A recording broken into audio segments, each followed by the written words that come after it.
I'd like to extend a very warm welcome to everyone who is joining us this afternoon. My name is Elizabeth Ennin. I serve as the Director of the Program on Human Rights in the Global Economy here at Northeastern University School of Law. Program on Human Rights in the Global Economy is quite a mouthful, so we are known by our initials PHRGE, or PHRGE, as we say. PHRGE was founded in 2005, and its mission is to promote human rights in the world and here at the law school and the university. And our special area of expertise is economic, social, and cultural rights.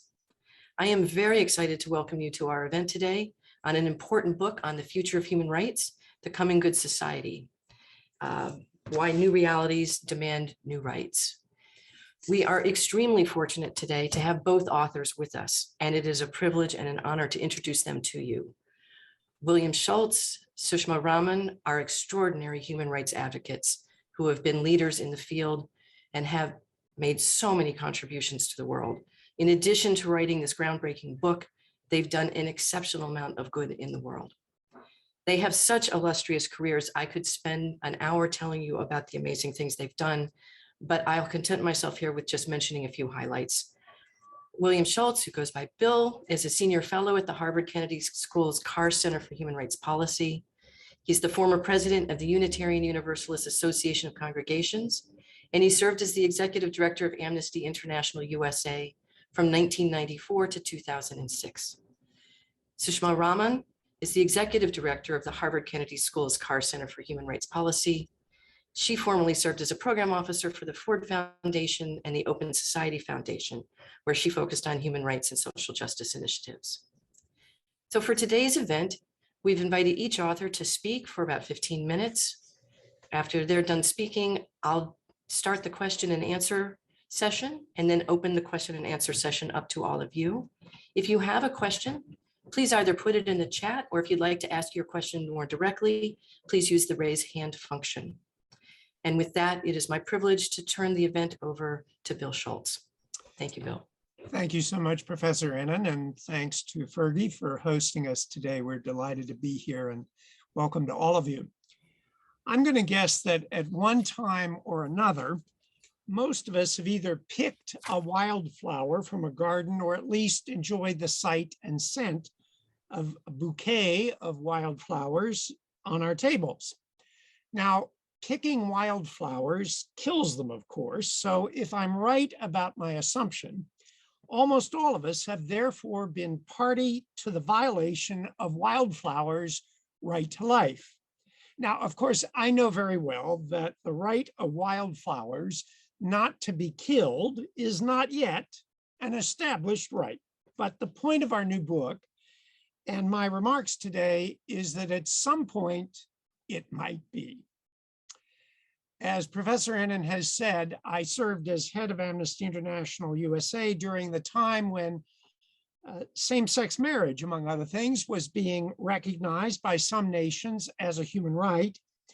And as more and more jurisdictions began to codify the right of LGBTQ plus persons to marry whomever they chose, I began asking myself, did the right to marriage equality exist somehow from the beginning of human history, even before anyone had contemplated the idea, or did it emerge gradually as human norms and understanding about LGBTQ plus persons changed, only to be made official in 2001, when the Netherlands became the first country to recognize marriage equality in law? Which was it? The common conception of rights is that they are indelible characteristics of human beings, such as, in my case, gray hair and a tendency to put on weight. Commonly, people will say, I have a right to free speech, as if that is something I possess and always have possessed.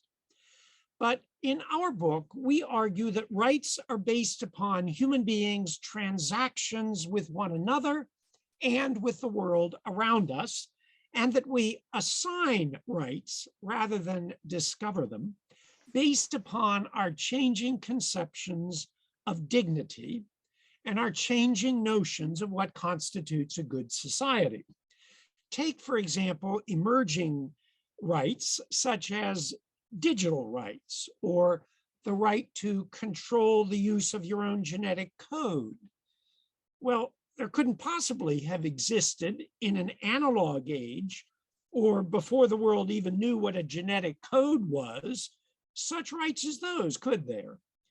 Like LGBTQ plus rights, those are new rights that are newly assigned as a result of such things as changing norms, modern technologies, and corresponding social, political, and economic pressure. Now, I realize that this notion of rights as transactional and evolutionary is an uncomfortable one. It means, for example, that until someone had the bright idea that enslaving other people was wrong, until that time, slavery was not a violation of human rights. Rights reflect values, the value of human dignity and the value of living in a good society. So rights reflect values, and fortunately, values change over the centuries. The right not to be enslaved was recognized, of course, by many people long before it was legally codified, but until those wise, brave people first conceived that there was something wrong with slavery, and before that norm seized hold of society, the right not to be enslaved had no practical meaning, even if it existed somewhere in some Platonic realm. So what are the implications of this conception of rights for our lives today? Well, first, that previously established rights must be constantly updated or new ones established. In a moment, my co-author Sushma Rahman will describe some examples of those. But if rights describe our relationship to each other and the world around us, then some entities other than human beings may also appropriately be assigned rights. An obvious candidate is animals, because as the 19th century philosopher Jeremy Bentham put it, the question is not, can animals reason, nor can they talk, but can they suffer? Moreover, though they can't talk a language that we can understand, they can reason, and they can feel jealousy, and they can mourn. And what all those animal rights should be, what they should be, that is still to be determined. Nobody is arguing that ants should have the right to vote, or anteaters the right to an abortion either. Rights are drawn to suit the characteristics of the rights holder. And in the case of animals, those might include the right to a livable environment, or the right to associate with other animals of their species, or the right not to be mistreated. But the question we must ask ourselves is, what do we want our relationship with animals to be, and how ought that relationship be embodied in a good society? Well, now, if you are at least slightly sympathetic to the idea of animal rights, I'll bet you are a lot more skeptical when it comes to rights for robots. Aren't robots just machines that are driven by instructions, algorithms from programmers? They can't reason independently, or grieve, or empathize, or suffer. Am I telling you that my Roomba vacuum cleaner has rights? Well, no, I'm not suggesting that. But there are robots, and there are robots. Hitchbot was an adorable little robot with a face, head, arms, legs, who hitchhiked across Canada, Germany, the Netherlands, and part of the US, chatting cheerily with people and dispensing advice until he was beheaded by vandals in Philadelphia and died. Solana is a robot in the shape of a woman, and Henry, a bot in the shape of a man who can chat about multiple topics, express emotions, and provide any number of other services a partner might require. These are called social robots. And the question is not whether they have rights, because remember, I said humans don't have rights. The question is whether we may want to assign some social robots at least elementary rights, like the right not to be capriciously beheaded by vandals in Philadelphia, not because robots need those rights, but because in a future good society, we may not want the human-robot relationship to be characterized by wanton destruction of human-like creatures. Well, all well and good, I hear you thinking, but still, at the end of the day, those robots won't care if they're stomped to death. They're just machines programmed to do what they're told. And that's true of many robots, but there is a whole new class of robots in development that are called deep learning neural networks and are modeled on the human brain. These robots analyze enormous quantities of data, recognize patterns, and sometimes make autonomous decisions that have not been programmed into them and are beyond human control. Such robots may eventually make independent moral choices, express empathy, and act altruistically. And at that point, we will need to think long and hard about whether a good society would need to grant them rights before the robots take over and demand rights for themselves. Well, animal rights, robot rights, what else could there be? Well, the final set of possible rights I'll mention are the rights of nature. You know quite well that in some indigenous cultures, nature, the earth, rocks, water, wind, are regarded as living things. But even if we don't regard these elements of nature as literally living, we may want to award them rights to signal that the relationship between humans and nature in a good society is one of respect and tenderness. For of course, if nature doesn't thrive and flourish, human beings won't either. Well, let me conclude by saying I don't know what the future good society will look like, whether flowers or robots will be able to claim rights, but I do know that if we don't think about future rights, we will not be able adequately to defend our current ones. Rights are interrelated. We're witnessing that at this very moment in Ukraine. Russia appears to be committing war crimes, and eventually some Russian leaders may be prosecuted for them, but unless the rights to food, water, and shelter are honored immediately, all the war crimes trials in the world will do the citizens of Ukraine very little good. As the renowned law professor Patricia Williams puts it, instead of discarding or limiting rights, society must give them away. Flood society's untouchables, she says, with the animating spirit that rights mythology fires in the most oppressed peoples, so that we may say not that we own gold, but that a luminous golden spirit owns us. And now my colleague, Sushma Rahman. Thank you so much, Bill. And thank you to our colleagues at Northeastern for inviting us to be part of this conversation. As Bill mentioned, we argue that rights are not static, permanent, and perpetual.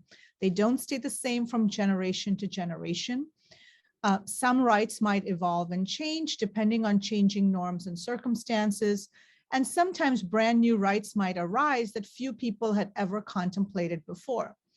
When that happens, rights undergo a revolution. That is the premise of this book, and it is not uncontroversial. Now, many academics and advocates might say that in the face of the assaults on rights that we are seeing from authoritarians, for example, we should focus and narrow our focus to the most essential rights, core rights, the right to live free from torture, or we should ground them in something eternal and permanent. And we argue that traditional understanding of rights as indestructible have not dissuaded these authoritarians from dismantling rights and attacking rights claimants. And every generation has had to grapple with both the expansion of rights to those who have been excluded, such as women, indigenous peoples, racial minorities, LGBTQ communities, but has also had to grapple with the rollback of these rights by those in power. Now, this book was done as really a collaboration, a partnership with Bill, who's been a senior fellow at the Carr Center for several years, and former executive director of Amnesty International and president emeritus of the Unitarian Universalist Service Committee. The New York Review of Books said of Schulz that he has done more than anyone in the human rights movement to make human rights known in the United States. We met about 15 years ago when we were both judges for the Robert F. Kennedy International Human Rights Award. And our experiences, his leading human rights organizations and mine, both funding as well as launching grassroots organizations and collaboratives, is that human rights movements and organizations are often mired in today's crisis. Leaders don't always have the chance to take a breath, look up, and look forward to future trends and challenges.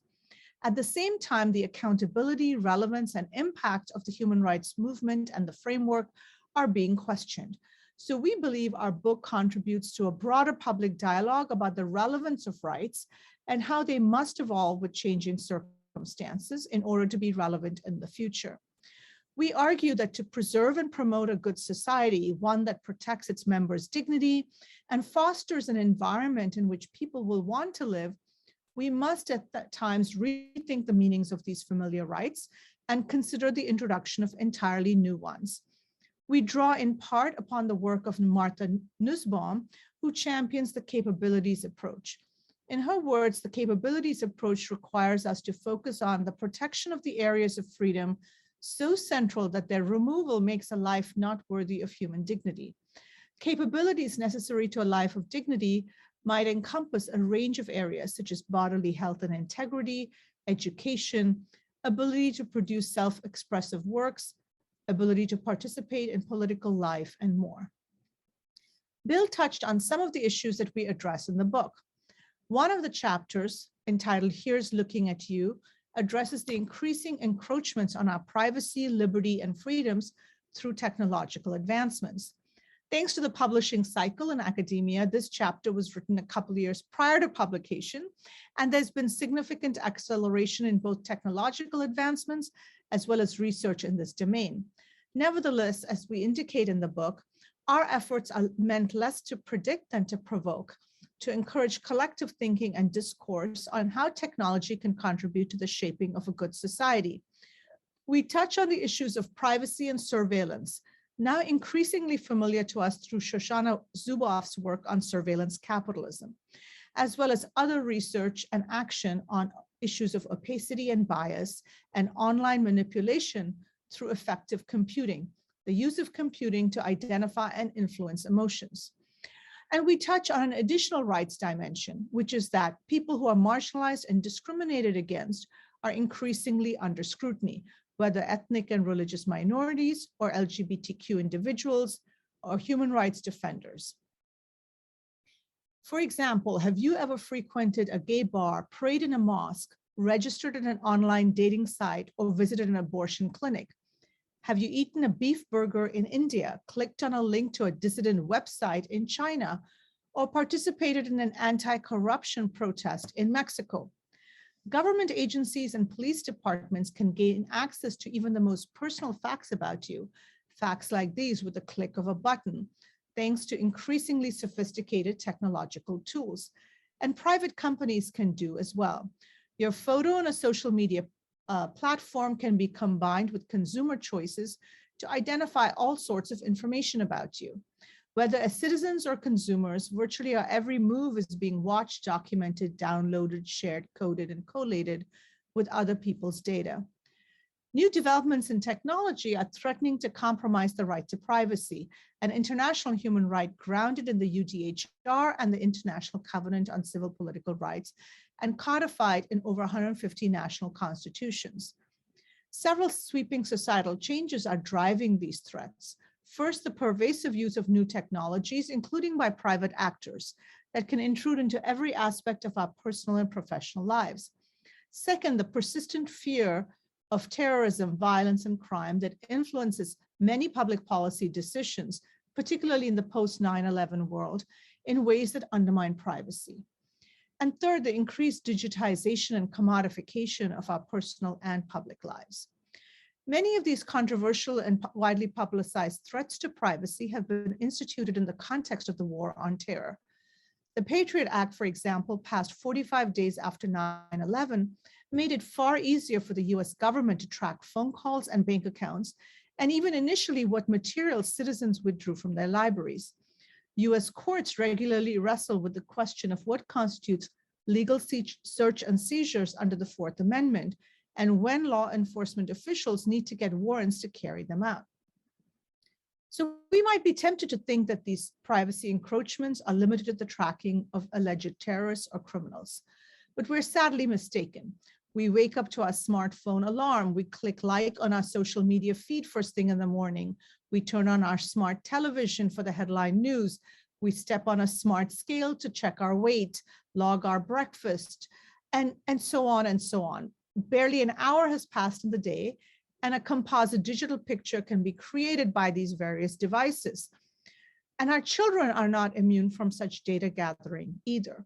Smart toys such as stuffed animals and dolls may be equipped with cameras, geolocation technology, and voice recorders that may track and store a family's most personal information. Indeed, the rise of big data, the compilation and analysis of millions of our self-generated digital footprints, combined with machine-generated data from our smart home devices and industrial machines, is one of the most complex, challenging, and growing privacy rights concerns of our time. Now, we might be tempted to view the right to privacy as a far less important right than, say, the right not to be tortured, disappeared, or executed extrajudicially. Violations of the latter rights may cost victims enormous suffering or even their lives. An infringement on privacy seems more like an inconvenience or a Western preoccupation. Yet violations to privacy often go hand in hand with violations of bodily integrity or broader political rights. Many repressive governments, for example, initiate surveillance on citizens, human rights defenders, anti-corruption advocates, journalists, and others, and eventually punish them, detain them, torture them, and sometimes even kill them. Who owns your face is the caption of several provocative articles on the subject of facial recognition software. Again, a tool increasingly used by the police, military, and many government agencies. You may own your physical face, but images of your face are routinely taken without your consent in public spaces. And those images are often owned and used by a range of agencies such as the police and FBI. The FBI has access to drivers' photographs without a warrant, and the police in some states like Florida have body armor equipped with facial recognition software. Such use of facial recognition software is not limited to use by government agencies. It's possible that in the future, when you walk by a billboard, the ad will change to reflect your past purchases, and the person in the ad will have facial features that will be based on a composite of your friends, which might make you more likely to buy. Facebook, Snap, and many other social media companies have built vast databases of millions of faces with related information.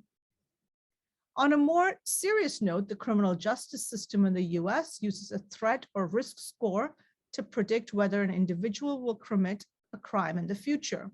This in turn affects whether he or she should be allowed to post bond, in what amount, and if convicted, could influence the sentencing.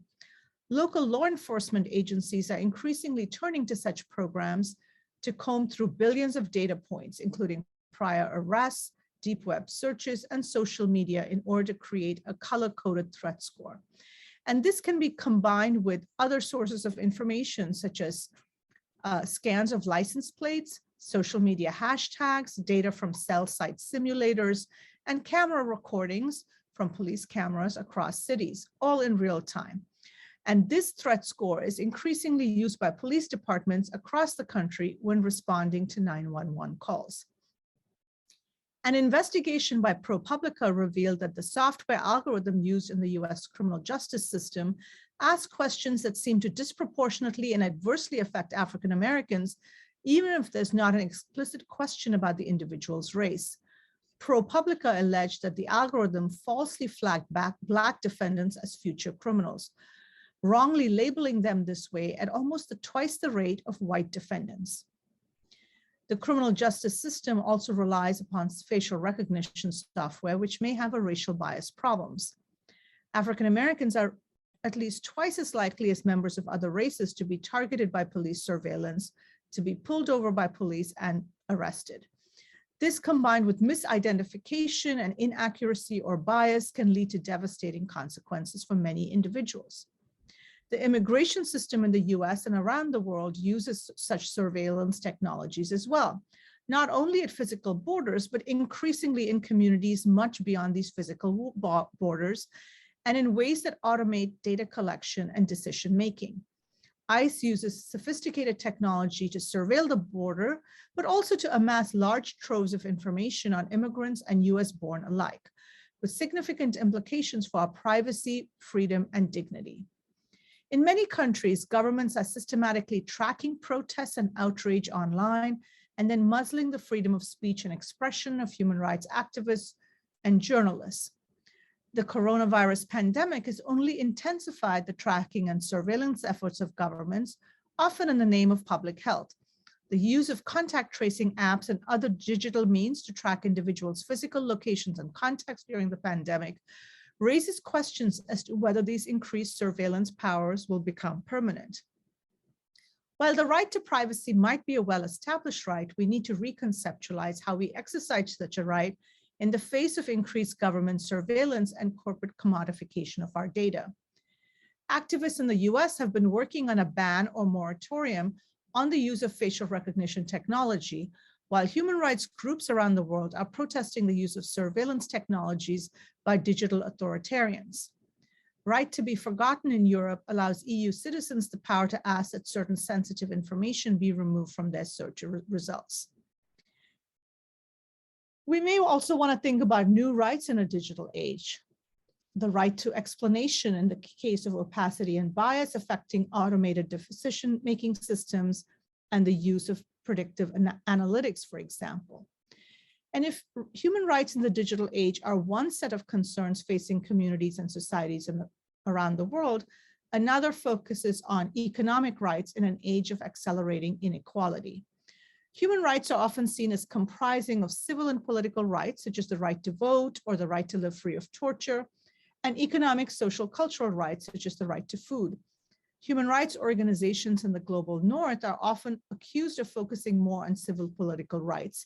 But the reality is that in many communities around the world, the quest for economic rights and civil political rights are indivisible and seamlessly connected. One new right that we propose in the book, the right to live free from corruption, could make a significant difference in the ability of communities around the world to strengthen economic rights. After all, 750 million people worldwide live on less than $1.90 a day, which the international community considers as living in extreme poverty. Petty corruption, which is the everyday abuse of entrusted power by low and mid-level officials, affects the poorest of the poor and the most vulnerable. Studies show, for example, that poor households in Mexico lose a quarter of their meager incomes to petty corruption. And far from the poor being a drain on public resources, petty corruption causes the poor to pay excessively to receive basic goods and services. Grand corruption also affects the poor disproportionately. This is corruption that exists at the highest levels of government, where rulers gain personally at the expense of the public. Corruption is linked to human rights, we argue, in at least 4 ways. It affects the poor far more than the rich and limits their ability to exercise and achieve a range of rights. It hinders the capacity of the state to garner and spend revenues on basic needs of citizens. Third, the sources of illicit money might be tied to illicit activities that are detrimental to the rights and dignity of vulnerable people, activities such as labor and sex trafficking, for example. And finally, and perhaps most importantly, the corrupt design of institutions, laws, policies, and information exchange benefit the powerful at the expense of those who lack power. International law does not currently consider corruption per se a violation of human rights. And we believe that this is an important step to support the formal establishment of a human right to live in a corruption-free society. Now, the topics we address in our book are not meant to be comprehensive or a complete analysis of all that is upon us in the coming decades. Indeed, as we say in the book, it is designed less to predict than to provoke. As former UN High Commissioner for Human Rights, Zaid Ra'ad Al Hussein, said about the book, the international human rights regimen never stops growing, both in importance and in breadth. What sounds far-fetched today becomes normative tomorrow. Schultz and Rahman outline brilliantly where that growth may take rights in the generations to come. Whether you agree with them in every instance is less important than that you take their questions seriously. This book makes it impossible not to do that. Thank you. Thank you very much, Bill and Sushma, for your comments. They're a wonderful addition to the text of the book itself. I'll remind everybody here that we're delighted to have you, and that I will start with a question for Bill and Sushma, and then invite everyone else to either use the raise hand function or to put questions in the chat. So I'll use moderator's prerogative to take a moment to lay the foundation for my question. In your book, you urge us to adopt a more flexible approach to rights. And in this new flexible approach, our North Star is our conception of the good society, which, as you point out, evolves over time. And the idea is that we use rights as tools to help us move toward the good society, move our world toward the good society. And to move our world toward the good society, we look around the world and we assign rights to different kinds of entities, humans, but also animals, potentially social robots, and the list goes on. Your book is in part a tour of the new rights holders and new rights that might arise using this important approach. And your discussion of all of these examples is, I think, an invaluable contribution, rich, detailed, nuanced, and informed by the many years of work that you both have done in the field of human rights. For my question, I would like to step back from the examples and get a bit clearer on the principles that you think we should use when we look around the world and pick out potential rights holders. What sort of principles and perhaps guardrails are there for this task of identifying new kinds of rights holders? And what kind of principles here might protect the project from skeptics and naysayers? So in reading the book, it looked to me as though there were at least two central principles that are supposed to help us in picking out potential new rights holders. For the sake of clarity, I'll just simplify and call them the flourishing principle and the relationship principle. So the flourishing principle, whose sister is the dignity principle, works, roughly speaking, in this way, I believe. There are some sorts of things that have complex capabilities of the sorts Martha Nussbaum describes, and those complex capabilities give rise to the potential for flourishing in a rich, rich sense of the term. And we use rights to foster the conditions of flourishing. So for example, with human beings, the right to food, the right to education, and the right not to be tortured, all of those rights protect the conditions of flourishing.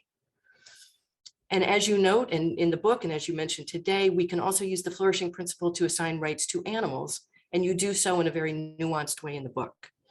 Maybe not all of the same rights, but you look at the range of capabilities along with the capacity for suffering, and you assign rights accordingly to various kinds of animals. And then we get to this fascinating turning point in the book. It's your discussion of social robots. And as Bill rehearsed again today, the discussion touches on the idea that while social robots right now don't have the kind of complex capacities or capabilities we associate with flourishing, and we might not wish to assign them rights right now, they may someday, for exactly the same reasons we assign rights to humans and to animals. But then you make this move that intrigues me. You argue that even if some of these deep learning, complex social robots never acquire those sorts of capacities, we might want to assign them rights because of the complex set of relationships we have with them. So that leaves us to the relationship principle. Sometimes we assign rights not because the entity in question is capable of flourishing, but because it stands in certain relationships with human beings. And that opens the door, or if you're a little worried about this, as I might be, the floodgates to more types of rights holders, like biosystems and trees. So here's my question. The relationship principle allows us to extend the title rights holder or rights claimant to new kinds of things. But I worry that it's not as well grounded as the flourishing principle. So in the good society, we promote flourishing by assigning rights to the sorts of things that can flourish. That's a powerful motivation, a powerful grounding principle. It's easy to defend in relative terms. But when the skeptic comes calling, what do we say? What are the grounds of the relationship principle in cases where the flourishing principle is either clearly inapplicable or can be applied only metaphorically? So do we introduce the relationship principle and get more rights holders out of it, but only at the high cost of weakening our concept of rights and rights holders in a problematic way? So thank you very much for your attention to my question. I'm happy to turn it back over to you. Well, it's obvious, Elizabeth, that you are a philosopher at heart, and you've done an excellent job of clarifying the book and clarifying it to me as well. So thank you for doing that. Let me just say a couple things, and then we'll see what Sushma would like to say. First of all, what those new rights are, or those rights holders are, will emerge, in my estimation, will emerge from them and from the grassroots, not from our deciding ahead of time that there's a particular principle that needs to be applied to X, Y, or Z, but not to A, B, or C. And the way new rights emerge, I think, is largely because people or people on behalf of other entities claim them. But I understand your concern that the relationship principle, what you're calling the relationship principle, may mean that we will be flooded with entities with whom we want to have a rights-based relationship. Now, personally, I don't have a problem with there being the sudden appearance or the gradual appearance of lots more rights holders. I don't see that as inherently a problem. It doesn't mean that we don't have to prioritize among them, but we prioritize among the rights currently well established, and some, such as the right to leisure, generally take a back seat to the right not to be tortured or the right not to be executed. So I don't have a problem with the concern that you raise, although I certainly understand the point you're making, and it's a valid one and worthy question. And I would say that to some extent, we define the relationship principle by what you're calling the flourishing principle. And it is not that the entities themselves necessarily always have inherent dignity. So, for example, an anencephalic baby has, of course, a degree of dignity, but is that somehow contained within that baby? I'm not sure it is, but it certainly is contained within our relationship to that baby.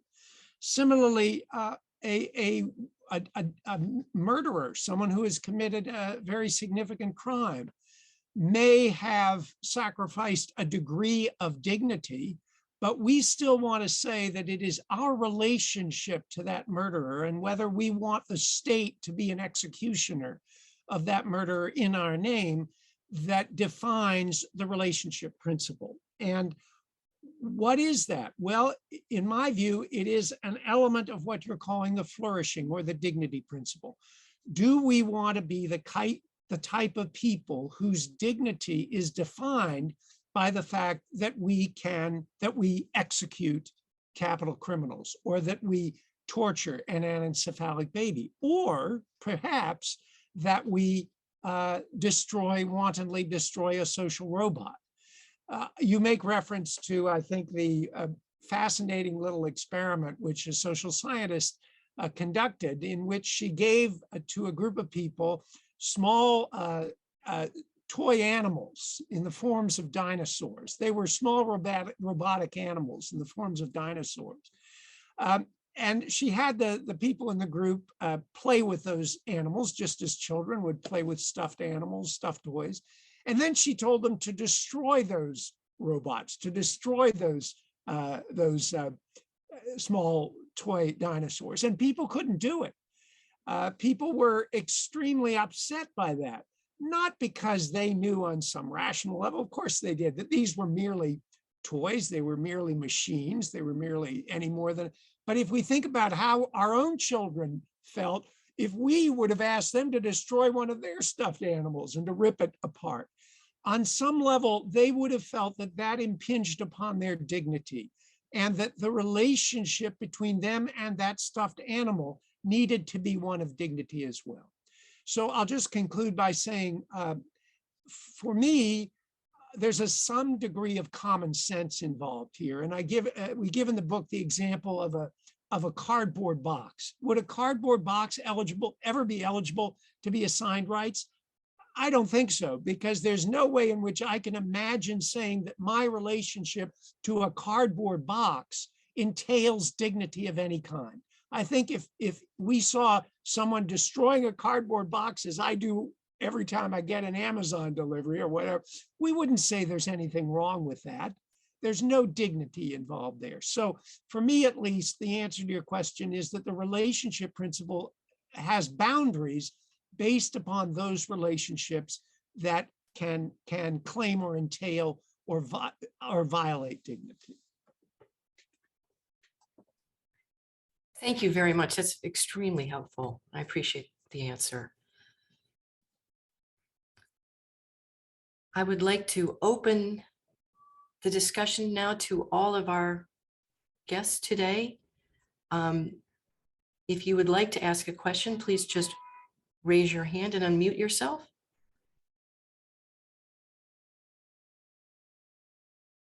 Don't be shy. Martha Davis, yes. Thanks. I'll go ahead.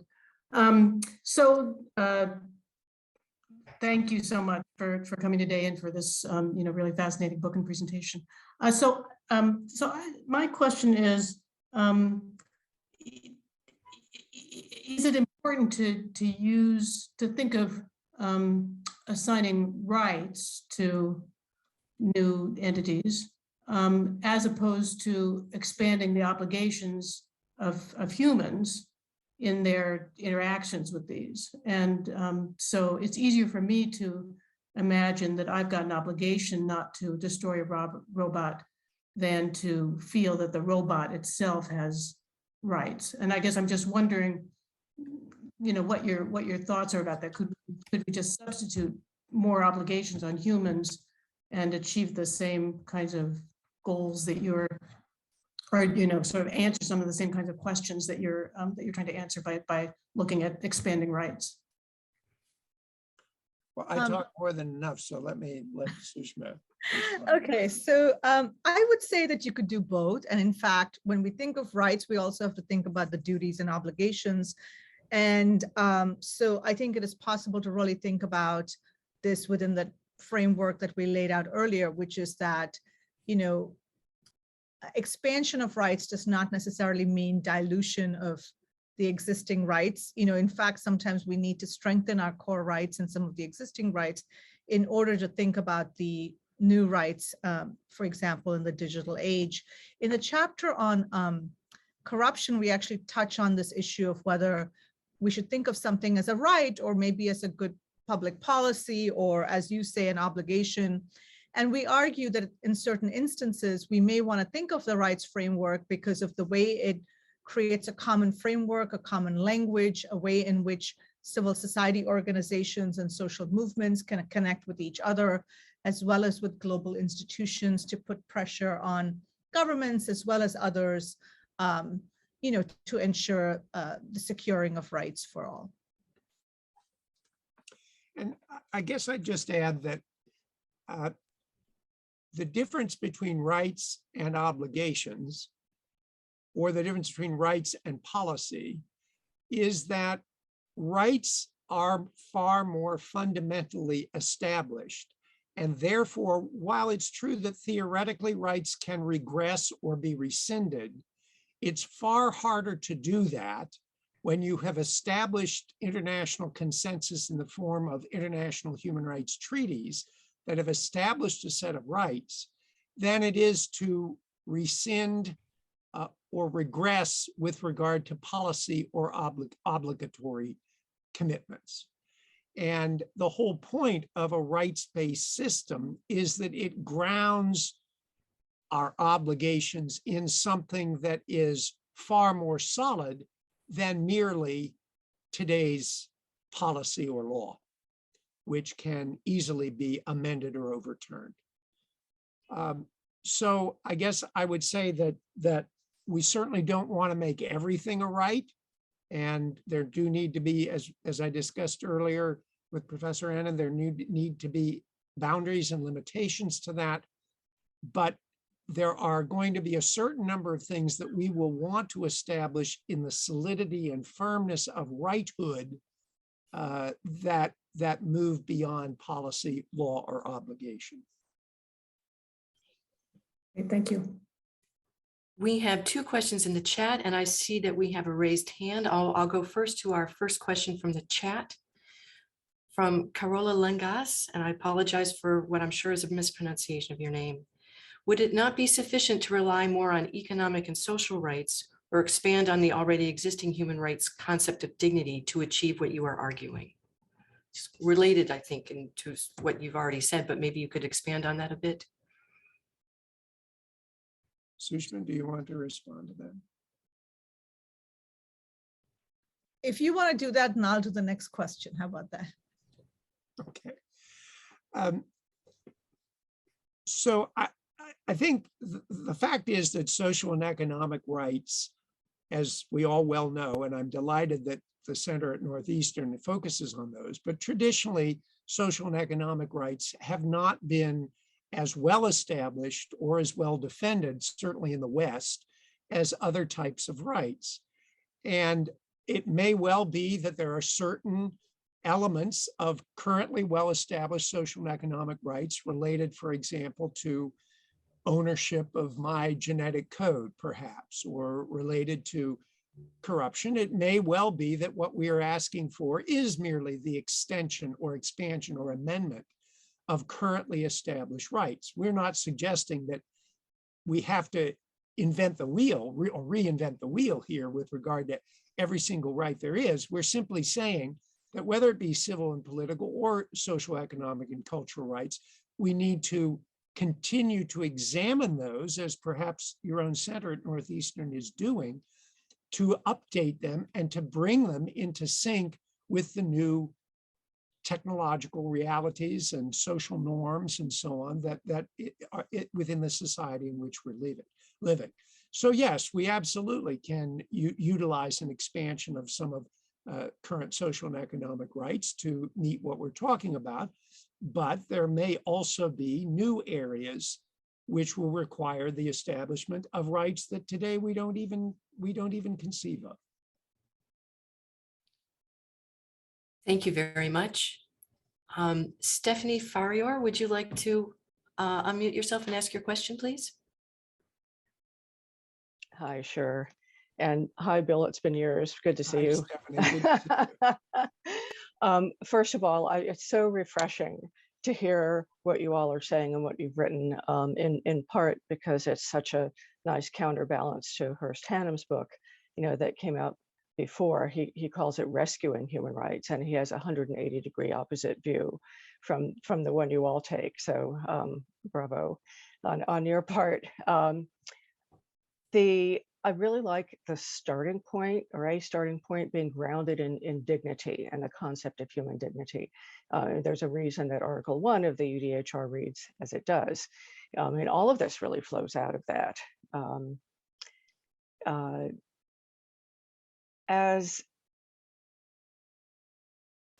And just one quick thing before my question also.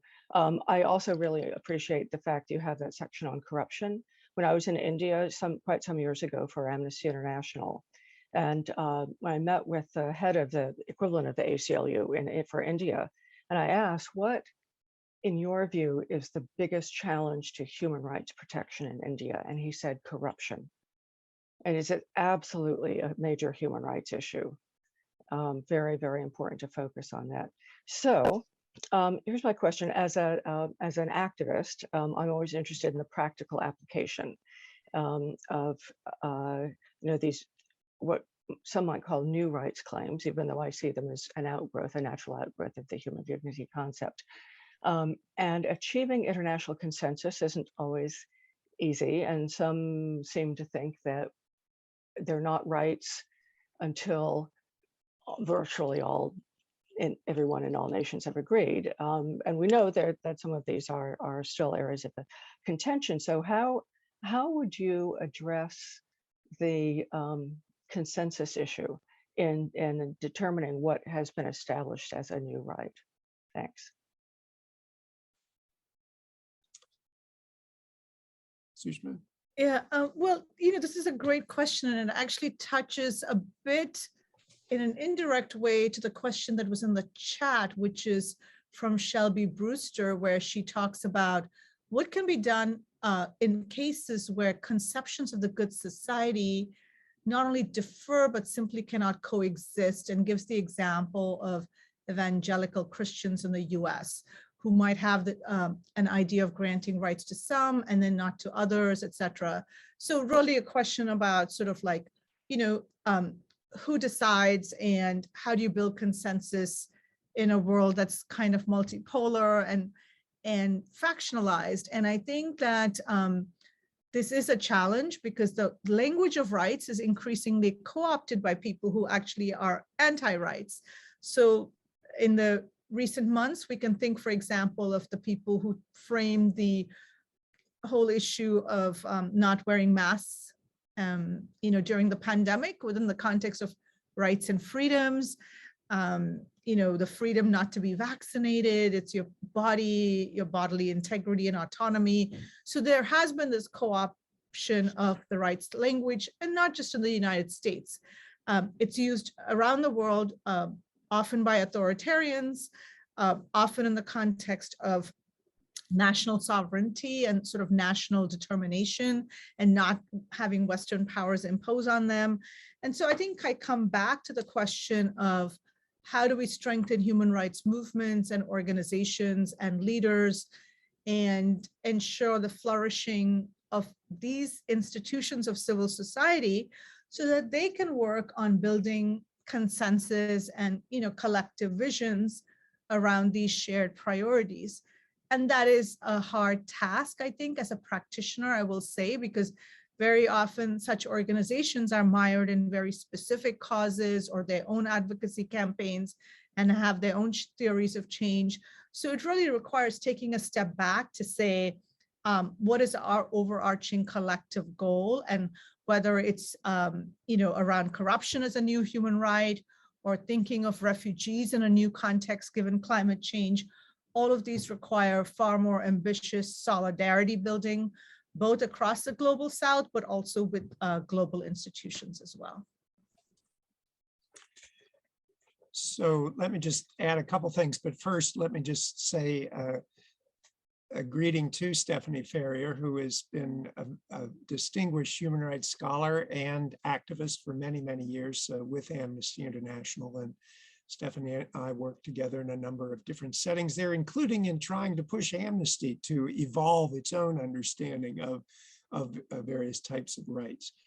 I guess I would add to what Sushma said by just pointing out that we don't, of course, have to reach absolute consensus for something to be established as a right. Most human rights conventions and treaties go into effect when a certain number of states and nations have ratified them. It is also true that there are going to be what in theology we would call chirotic moments.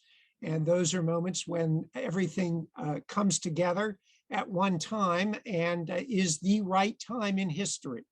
And I'm going to give an example. In writing this book, one of our chapters is on the changing understanding of gender and the potential to create a right to transition. And in talking to many LGBTQ plus leaders about this issue, there was almost universal consensus among them that it was not the right time, the moment of Kairos, the chirotic moment, to push for an international treaty on LGBTQ rights, because they believe that there might well be so much of a reaction to that it would in fact set back the whole movement. But I would be very surprised, I won't be around to learn that I was either right or wrong, but I would be very surprised if in 25 or 50 years, we look back on that and we look with pride at an international convention on LGBTQ plus rights of one form or another, or at least amendments or expansions of currently established covenants and treaties. So the last thing I'll say is, of course, this is also why we have international human rights courts that make decisions. Whether or not there is consensus, they make decisions about what our already established rights require as we look at new circumstances and new situations. And just as in our own domestic setting, where sometimes the courts may get ahead of consensus, and we see that, of course, often leads to struggle. We're seeing that right now around abortion rights.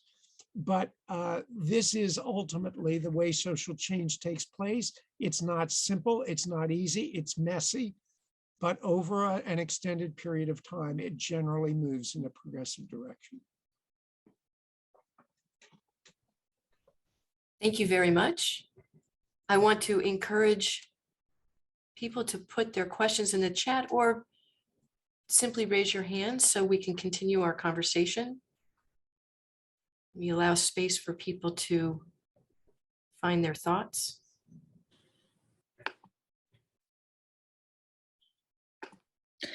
I could ask a question. Sorry, I'm trying to find my hand. It's okay. We can skip the hand. Yeah. You're amongst friends. Okay. I'm Robin Kirk. I direct the Human Rights Program at Duke University, and I met Bill a long time ago, so glad to see we're both still here. I wonder if you could comment, I'm actually at this very moment grading some truly horrific, just absolutely astonishingly bad human rights papers from undergraduates. I don't know what has happened to the ability to write, but it is really bad out there. At Duke, Robin, at Duke, for goodness oh my sake. God. I could I'm just read you some of these and I would make you cry. I would literally make you cry. The writing ability of undergraduates has just fallen off incredibly in the last couple of years. Anyway, one thing and I'm teaching an intro to human rights class right now, and one of the things that we talk about a lot is where human rights come from. Thinking about the work of Samuel Moyn too, who tends to see human rights as coming from the large international institutions, the amnesties, the UN, the Human Rights Watches, whatever. And I wanted to see if you could comment a little bit on how you see where human rights comes from in a grassroots way.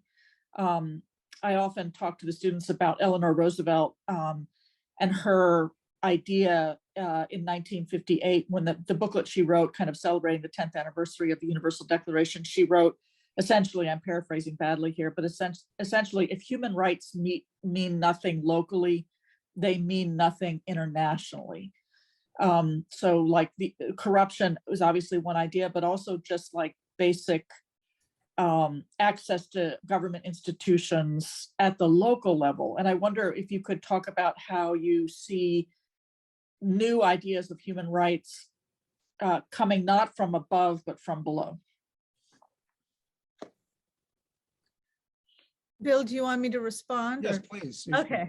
Yeah, so this is wonderful, and it actually really connects with my own work experience, which really, even though it has been in global institutions, supporting a lot of grassroots organizations and leaders. And I do think that a lot of innovation does occur at this level, and we see amazing solidarities as well between grassroots human rights organizations. So for example, there's amazing work happening around economic rights for slum dwellers, right? Urban slum dwellers in places like Mumbai and Nairobi. But then you also have this global network of slum dwellers who come together in solidarity with each other to hold governments accountable, to ensure access to water, to ensure access to a range of other economic rights for people. We see similar work on food sovereignty in the Americas and peasant movements and grassroots sort of farmers groups working together, of course, the global women's movement. So I actually take a lot of inspiration from such movements and their ability to influence policy, both at the local level, but also to push the more comfortable human rights organizations, the establishment organizations, to expand their perspectives. I do think groups like Amnesty and Human Rights Watch play an important role. They have a global presence, they have offices around the world, they have access and corridors of power, but I think the change that occurs at the ground level and the innovations that I've seen are what really makes the human rights movement vibrant. Yes, I couldn't agree more with that. Of course, occasionally there certainly have been in history examples in which powers, the already powerful are the principal movers. An example that might be international humanitarian law that was largely established at the level of states. But in the vast majority of cases, new rights or extended rights emerge out of the grassroots. Let's just look at the Convention on the Elimination of Discrimination Against Women. Do we truly believe that at some point, those people in power who were overwhelmingly male suddenly got enlightened and said to themselves, oh, you know, I think we need a Convention on the Elimination of Discrimination Against Women?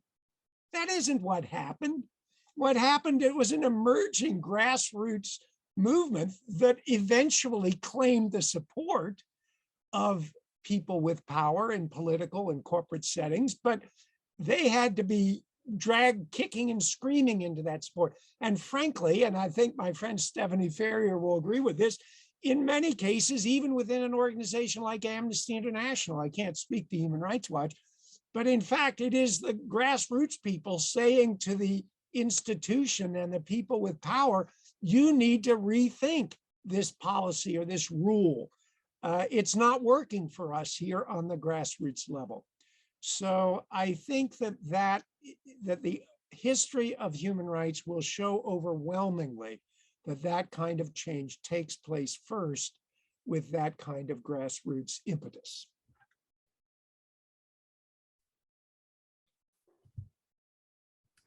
Thank you very much. Yes, Lukasz Niparko, I'm sorry for mispronouncing your name. Please, you have the floor. You did a wonderful job. And actually, my question would be a little bit of follow-up on the previous question. My name is Lukasz, and I come from University of Nebraska, where I study political science and human rights. And I was, for the last years, looking at the impact of digitalization on civil society. And as you just discussed, the grassroots level of civil society, I was even wondering more about the very individual level, like how the coming good society is gonna shape the digital activists, the digital upstanders.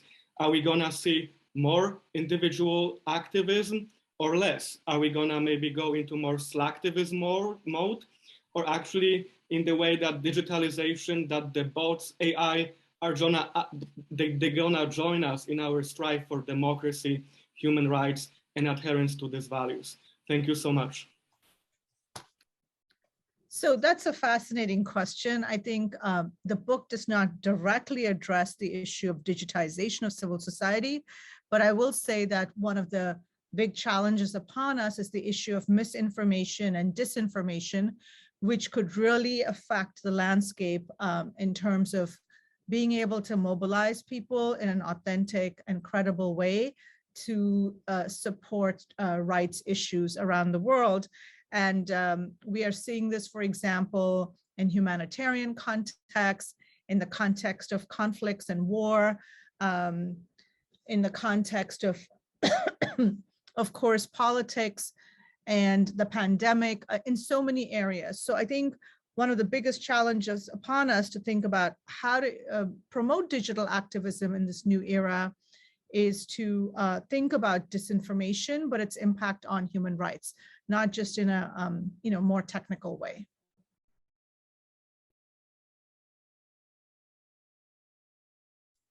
Thanks so much.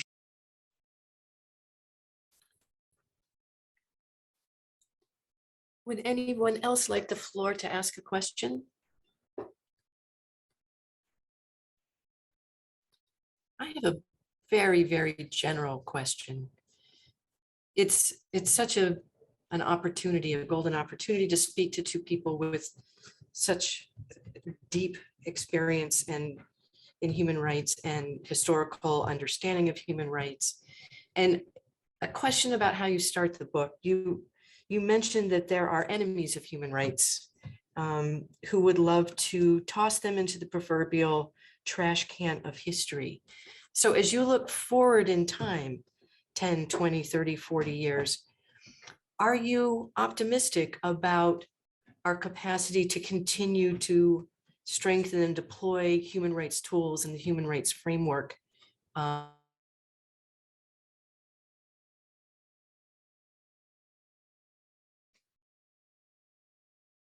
about the future Sushma, of this you wanna take project? that? Sorry, I did not hear the last two sentences. It might have been my internet, or I'm not sure if it was yours, Elizabeth. My question is extremely broad, and it takes its starting point from the opening of your book, where you say we are confronted with those who would love to see the whole human rights enterprise put in the trash bin of history. Are you, to what degree are you optimistic that the angels in this conflict will prevail over time, that we will in 50 years and in 100 years be using human rights tools and the human rights framework effectively to push ever closer to the good society? Yeah, that's a great question. And I think it is easy to be, pessimistic or depressed given the state of affairs in the world in the last few years. But I'm going to reflect back on an incident that Bill alluded to in the book. I don't remember which section it's in, but he talks about giving a talk with a group of very distinguished scholars, and they bemoaned the fact that like things are so much worse now than they were in the 1800s. And he was like, are we in a parallel reality? Because the reality is that things are better. If you think of the status of women, if you think of the status of people in the global South, progress on a range of economic fronts. So, we do experience periods of rollback. And I think that that is occurring now, whether we think about authoritarianism and its impact on rights, or even the pandemic and the rollbacks that have occurred around gender equity, for example, or access to health in the global South. But I do think over the course of time, as we look to the coming decades, this moment could serve as a moment of renewal, re-energization of civil society, perhaps new models of funding independent media and grassroots organizations, new ways of fostering digital communities.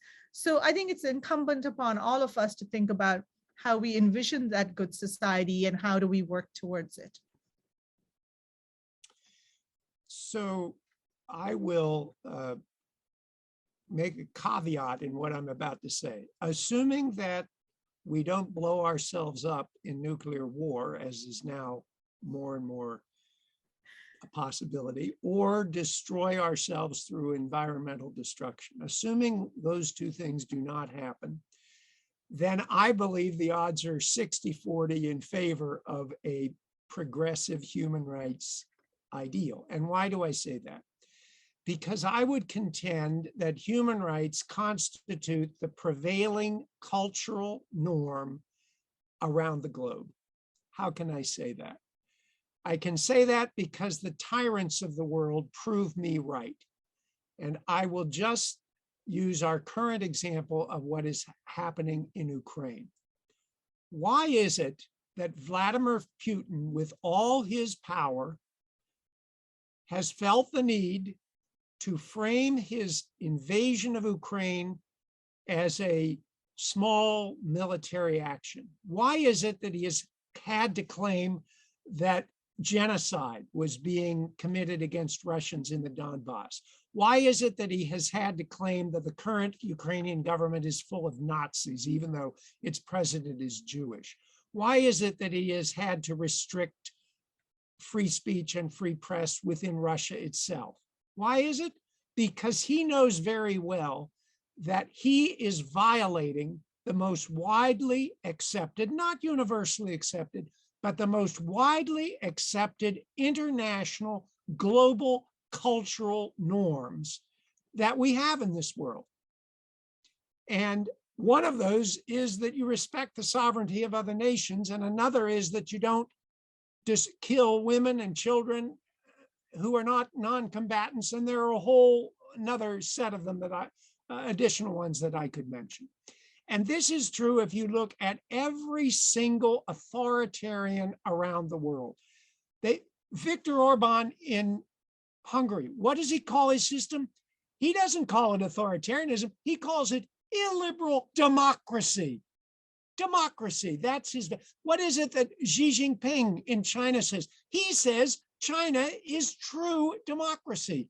He says that his re-education through labor camps are merely a way of trying to extend Chinese culture. Do we think that Genghis Khan would have worried about that? Do we think that any of I could cite 1,000 of they didn't worry about framing their behavior within a context of human rights norms. So I guess the bottom line for me is, yeah, it may not work in the long run. I don't know. But I think human rights has come an extraordinary distance to establish itself and its norms as primarily the prevailing norms. And I think we see that in the robust response from virtually the entire world to the violation of those norms in Ukraine. Thank you so very much. I share your concern about the caveats, but I'll take the 60-40. Provides comfort and some hope. Do we have any additional questions today? Check the chat one last time. In that case, I hope you will all join me in giving warm thanks to Bill Schultz and Sushma Rahman for sharing their extraordinary expertise and their extraordinary experiences with us here today, and with leaving us on a note of optimism. Thank you both so very much for your time and your expertise today. Thank you. Thank you. Thank you so much for inviting us. It's our pleasure and honor. Thank you.